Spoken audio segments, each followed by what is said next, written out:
pasyenteng unang magdadialysis ay sineseparate muna ang kanilang mga makina sa iba sa posibilidad na maaaring makahawa o mahawa ng sakit na hepatitis.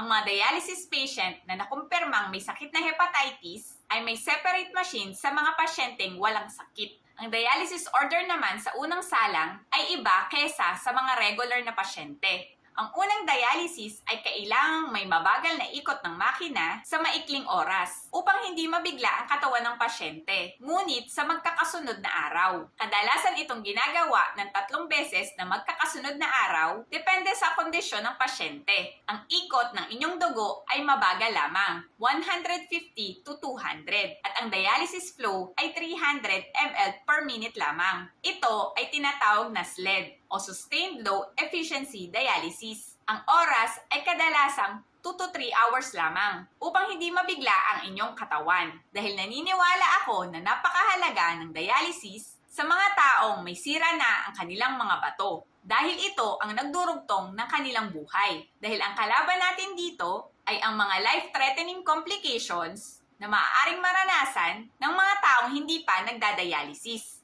Sa kadahilan ng unti-unting nilalason ang kanilang dugo dahil sa mga toxic products na naiipon sa kanilang katawan na nauuwi sa emergency dialysis.